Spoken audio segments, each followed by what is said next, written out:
Can you please the court, my lord? Brigadier, do you then realize that the description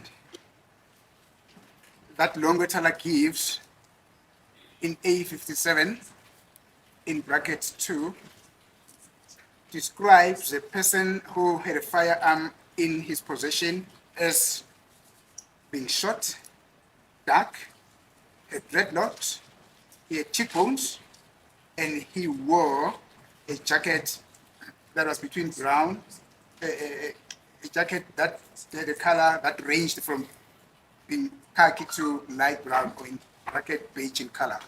My lord, I think I've dealt with the issues of the statement that I was not present. What I realized is that a wrong person was identified. What I realized also, what I know for the fact is that this person was cleared by investigation, and it was the same when I came on board. The evidence that I have that points to the shooter relates to accused number 3. That's what the docket points to. This person was cleared. It was a wrongful identification, my lord. The perpetrator, insofar as the evidence that we have in the docket, points to accused number 3 as the person who was shot and carrying a firearm. Thank you, Brigadier. Just a second.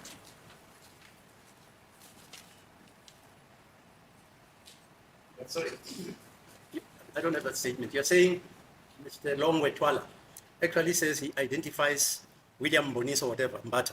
Yes, he says. He actually says I'm identifying Rat. Indeed, he says it by name, and that is why I'm saying those were the clear pointers, my lord. That and this person, specifically Zamambata, my lord, is a known resident. He's a person that, if, for example, was involved in the commission of the offense, his name would have come up from the beginning. It would not have said it's unknown suspect. But in the warning statement, he says number 11, and he mentions the name of the person, Zamambat. And indeed, it is the name of this gentleman that was unlawfully identified, or rather prosecuted. So, since Longwetala in his statement names Zamombata, it's giving planned. It's giving communication within the people in the house and an agreement to finger point him.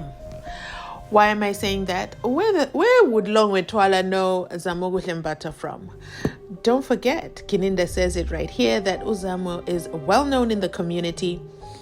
Ladies and gentlemen, Longwetala lives in Glen Vista, okay? He does not live in Vosloris. So, Gininda, you got it all wrong. Your inference there is so wrong. What a shame you did not pick up on this. Him mentioning Zamombata by name means that this was a prior discussion within the family. That's how I read this evidence that is presented to us here, members of the jury. But let me hear your thoughts in the comment section down below, and let's continue on.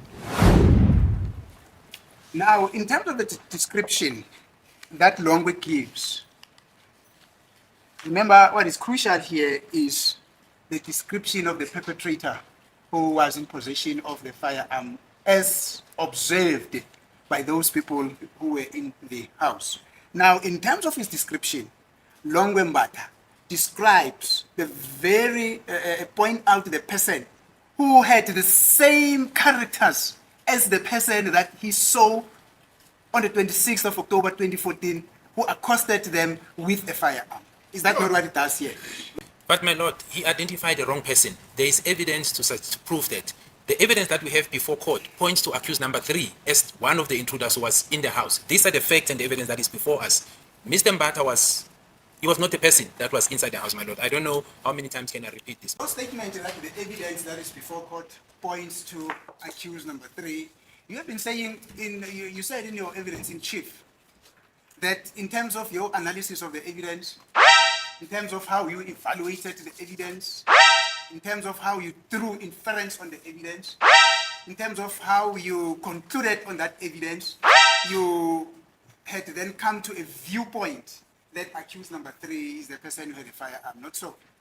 My lord, my role is to investigate. I don't evaluate and make judgment on the evidence. I investigated, and the pointers in the investigation points the role that was played by each and every accused. That is guided by evidence, where accused number 1 in this matter indicates what role he played. Accused number 2, what role he played. Accused number 3 as the person who was inside and carrying the firearm. That's the evidence. That is what is contained in the docket. Not that I'm evaluating it and making a judgment call. That is the same with accused 4 and 5. Thereafter, my lord, after the investigation was done, the matter was then forwarded to the DPP. I've dealt with this part. And then the DPP then made a decision to arraign these people. It was not based on me. I don't make decisions to arraign people, my lord. Mine was to investigate, and that's exactly what I did. And I'm saying in terms of what I collected, these accused were before court were connected in this matter in terms of the role they played. And the role that points to accused 3 is that he was one of the people who went into the house carrying the firearm. Thank you, Brigadier.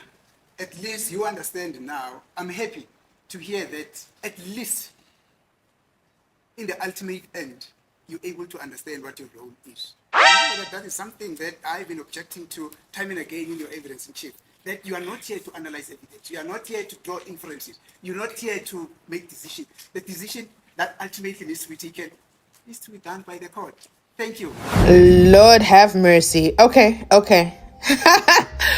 Remember my video yesterday where I shared that Mnisi got a lecture from the judge on how to treat witnesses, even if they're police people, even though they're police members, with with court decorum, respect, as if they were decent people. And I said, well, decent is relative to depending on who we're talking to. And I was like, which is the moment that you think is the one that caused Judge Rata to react? Because the judge says, I've been quiet, okay, watching all this happen, all this disrespect happen. Do you think this moment was disrespectful when Mnisi says, oh my goodness, finally, Brigadier, you and I were on the same page. We're seeing eye to eye, because I have been trying to tell you, you are not here to tell us about your inferences and subsequently, and insofar in as, and I've already told you this before, I made an inference. You are here to investigate, and I'm so happy you understand your role and that we agree. Mnisi. Woo! And he didn't pause to breathe or get a response from the brigadier. He continued on to the next part. I want to hear from you. Is this the moment that earned him the lecture from the judge? Let me know in the comment section down below. But I'm now going to ask the controversial question. I've been running away from it, but I'm forced to ask it now. I've seen your comments.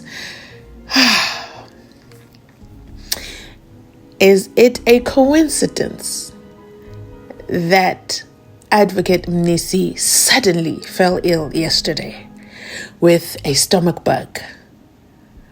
Is it just a mere coincidence, mere timing? As he consistently hammers down the point that Longwe described the intruder who was in the house, and Gininda is saying, I don't care what Longwe described. That is not what the evidence that I investigated shows, okay? The evidence I investigated is it is him, accused number 3, who was the intruder with the gun in the house after my investigation. That is the huge bone of contention. I'm not saying Gininda did something to Mnisi. I'm saying, why is Mnisi suddenly not so well? I truly hope today he will be back in court and feeling much better, because listen, he has made so much momentum, cracked the state's case wide open, possibly thrown Zamoguhle Mbata under the bus. I'm not sure though. I have a feeling he's going to rescue him later on. But for now, Zamoguhle Mbata is unresponsive in this matter. Let's continue listening on. Then at least you understand what your role is. Now you are saying, in terms of the evidence that you have, that you investigated, all pointers are showing, or pointers, not all, pointers are to the effect that the person who had a firearm on that day, the firearm guy was accused number 3. Is that what you're saying? My lord, I've always understood my role. Perhaps then it was misunderstood by Advocate Mnisi. I always knew where's my role and how far can I go. But I also understood that our purpose, including Advocate Mnisi and all the defense, we are here to assist the court to come to a just finding. And coming to the just finding, you do not withhold or try to keep things away from the court. The court is the one that will make a determination. That's my understanding. So there's no misunderstanding in that regard. But now coming to the question that I've been asked, my lord, when I refer to the firearm, and I've dealt with this part, I'm referring to the firearm that was linked to the crime scene.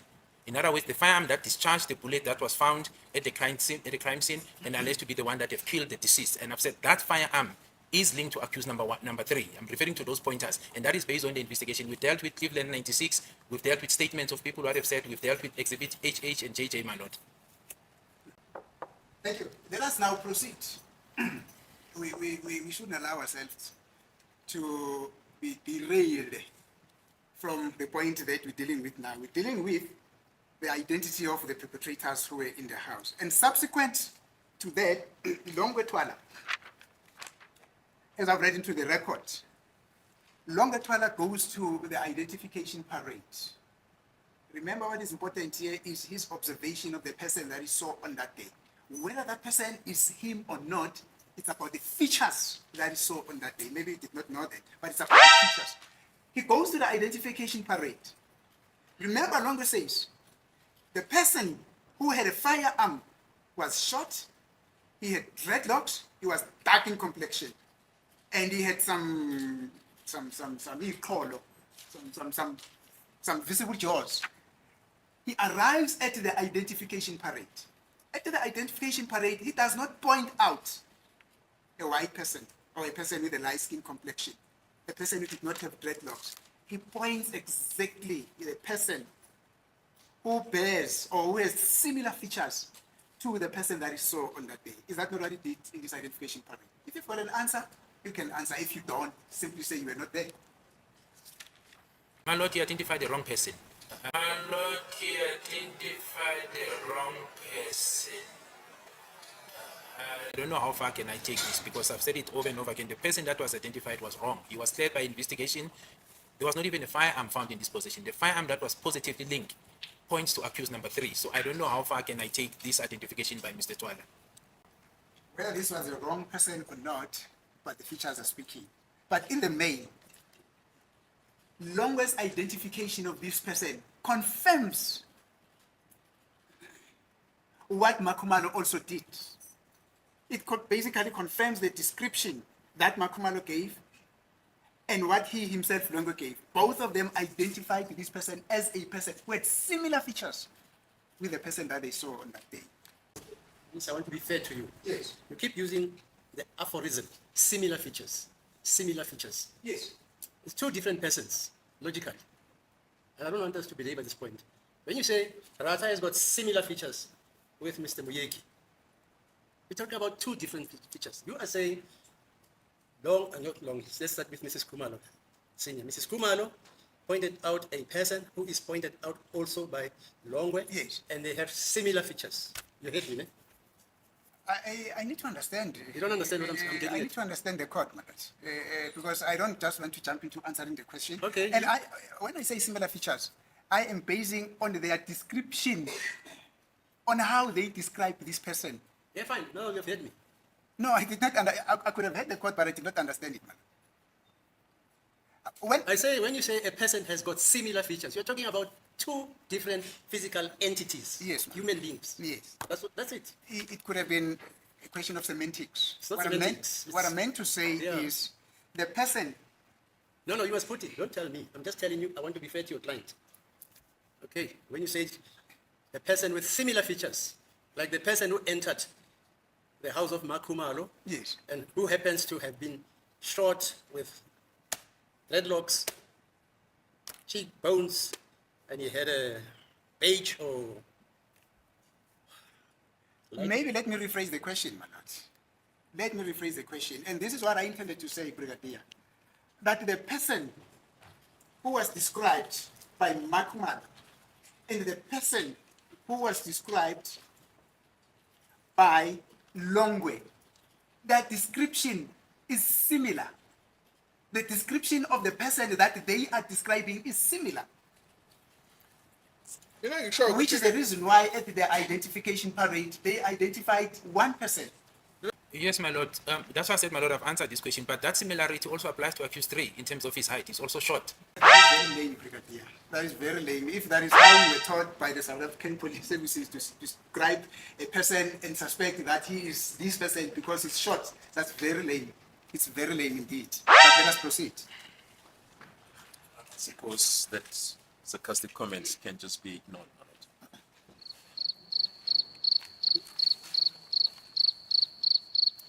My Lord, indeed, I viewed it as sarcastic and insulting because it was put to me about the description of the suspect, and I'm expected to comment. So I do not know how does Advocate Mnisi wants me to be selective and say certain things and not say certain things that must help this court to find a right decision, my Lord. It is a fact that accused 3 is short. It's a fact, my Lord. I'm not insulting or saying anything, and I was merely commenting on what he's putting to me. He's telling me Mrs. Kumalo and Longwetwala are describing this person who is short and dark in color with dreadlocks. And I'm saying, but in that description, part of that description fits accused 3, how could now that be lame and insulting and undermining my lord?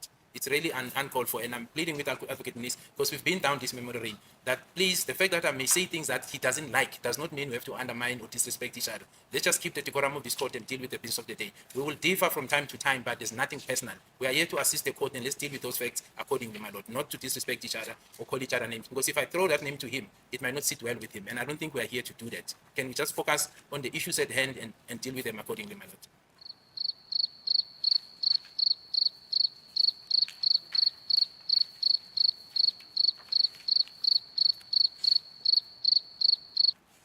Don't worry, I'm going to proceed. I'm going to proceed. I'm just trying to sort out my papers here.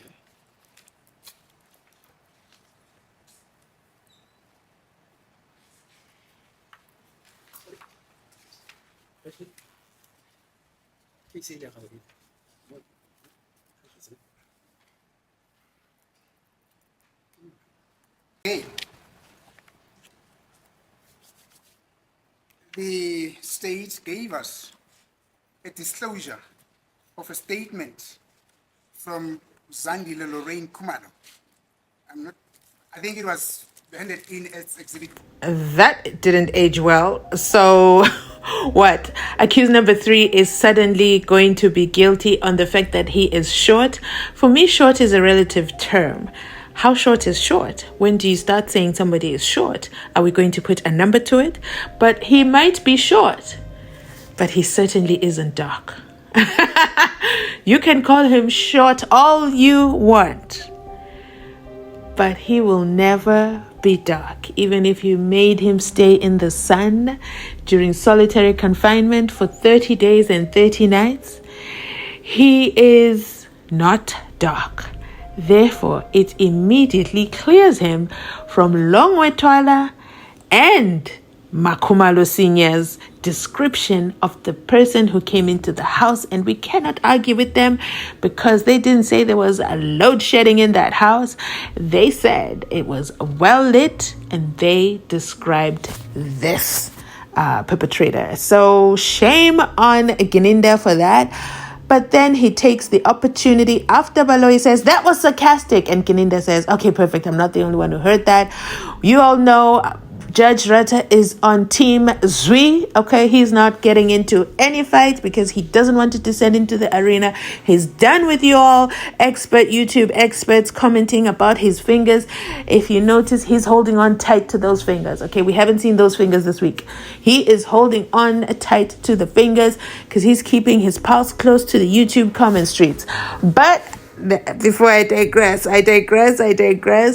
Let's get back to what Gininda goes into full sermon mode, gives us a whole lecture, and accused number 3 is just laughing away. Okay, he of all people should be the one offended here. Maybe he doesn't think he's short. Maybe he thinks he's tall, and all of a sudden he's the topic of the day as being said to be short.